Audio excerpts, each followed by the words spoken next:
السلام علیکم دوستانو. محمد نبی د پاکستان ولسمشر عمران خان سره لیدنه وکړه.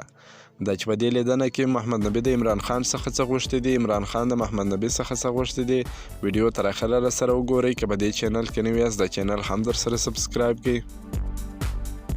د افغانستان مشهور ارلونډر محمد نبی ساحل د 15 نور افغان لوبغاړو سره یوځای شپږم فصل پاکستان سوپر لیګ PSL سیالیو کې ګډون وکړ.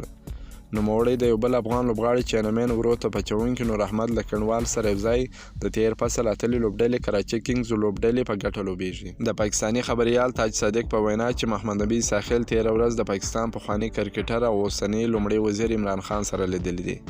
خبریال د محمد نبی له خولې لیکلی دی چې لومړی وزیر عمران خان سره یې لیدنه په زړه پورې وه. نوموړی زیاتوي چې عمران خان سره له غرمې ډوډۍ خوړلو وروسته د عکسونو ایستلو موقع هم په لاس ورغله.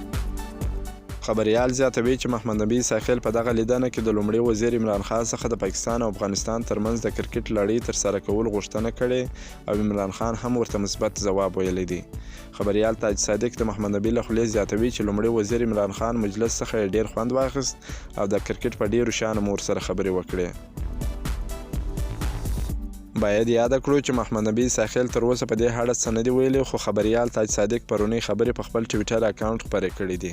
لومړی وزیر عمران خان تیر کال کابل ته په سفر کې له سیاسیونو ترڅنګ افغان ملي لوبغاړو سره هم ولیدل چې د لاسلیک شوي بیټ ډالۍ کولو وروسته یې ژمنه وکړه چې د پاکستان او افغانستان ترمنځ کرکټ لړۍ به برابرې کړي.